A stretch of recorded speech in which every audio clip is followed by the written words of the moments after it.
But so many of us wait until there's a diagnosis of cancer, or until there's adversity, to take that step, to make those changes in our life, because we get in what I call the cattle chute of middle America. We get up, we go to work, we go to college, we raise our kids, we run from place to place, we fill our lives with so much busyness that we don't actually sit there and enjoy it.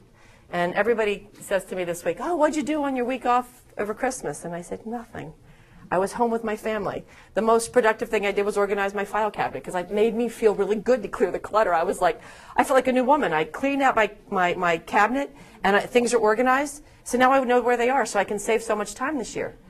But the other time I spent hanging out with my kids and playing board games and cooking and baking cookies and watching Dean smear icing all over the kitchen and, you know, doing things that are fun, because when you realize that the time that you spend with your family and the people that you love is so important, none of us are guaranteed tomorrow. Okay, that's the sad truth. None of us are guaranteed tomorrow. And this was my brother's favorite thing to do, was fly. And he was a really awesome pilot.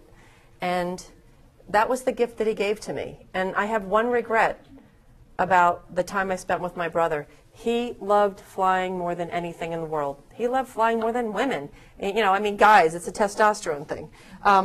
He loved flying so much, and he was a flight instructor, and he had always wanted me to learn how to fly. But, of course, at the age of 16 and 17, I was driving my car, I was going to school, I was playing a varsity sport, all 3 seasons in high school, I was going out on dates. I didn't have time for flying because I could always do it later. And I didn't do it. And that's the one regret that I have with my brother, because it was something that I could have always shared with him. So, since my brother didn't get to teach me to fly, in that year, after he had died and I was trying to figure out where my life was going and what I was doing, I got my pilot's license. And I didn't get my pilot's license because I had this burning desire to be a pilot. I got my pilot's license because that's how I was able to heal the loss of my brother. Because I knew that if I was in the air and I was flying and I was going to be connected to his spirit and his soul, that somehow I was going to reach a place that gave me something that I had lost, that I missed so much.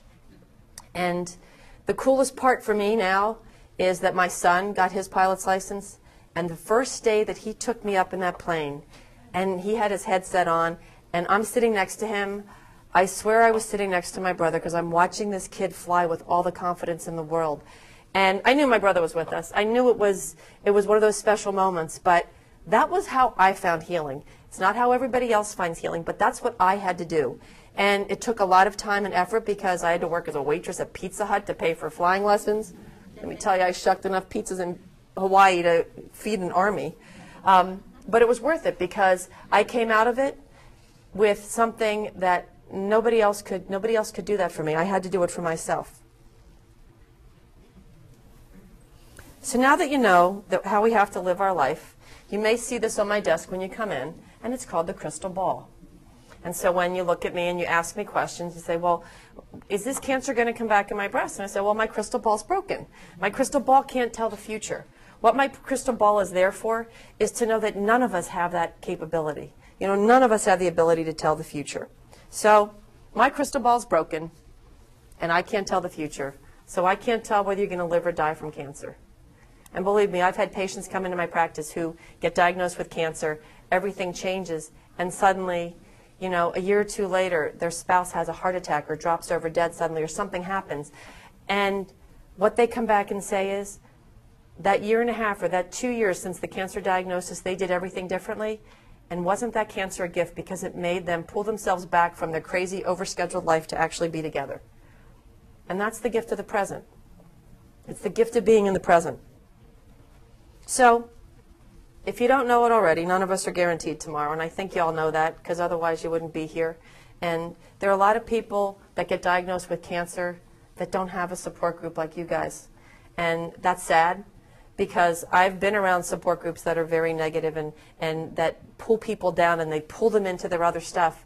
You guys are huge lifter-uppers. You like strap balloons on everybody and fly them around. And it's hard at first when someone comes in new, because they go, how can all these women be so happy? My God, they've had cancer, they've had chemo.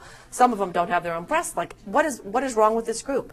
And there's nothing wrong with this group. There's everything right with this group, because you guys have figured out that cancer gave you a gift of learning to truly be present in the moment. and to be with people that you care about. Cancer also forces you to feng shui your life. How many of you have cleared some clutter in your life since cancer? Okay, I live with a hoarder. I love my husband, but I think he would save everything. Can I tell you how many Jif peanut butter jars have gone through my dishwasher and are in like a box in the corner? He saves these jars to put stuff in. I prefer Ziploc bags. But what happens with cancer is it teaches you to clear the clutter. And I cleared the clutter in a big way. Do you see this? You guys laugh. I had this chick, Extreme Christine. Chris Nelson is one of the girls that works out with me in my workout group. And she's Extreme Christine, and I got the biggest dumpster that you could get because I started this process where I realized there was so much clutter in my house and in my life that I couldn't find things when I needed them.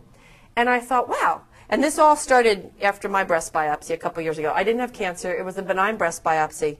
Back in 2007, right after we opened the hospital, I had my mammogram in February. All is good. It's April 24th, and I'm in the shower, and I wanted to puke because suddenly I thought, oh my God, why do I need this life lesson? I'm in the shower talking to God saying, I don't need this life lesson. I know what I need to do. I know the stuff. And so, of course I get out of the shower and I get a second opinion from my husband. He goes, yeah, it feels like a lump.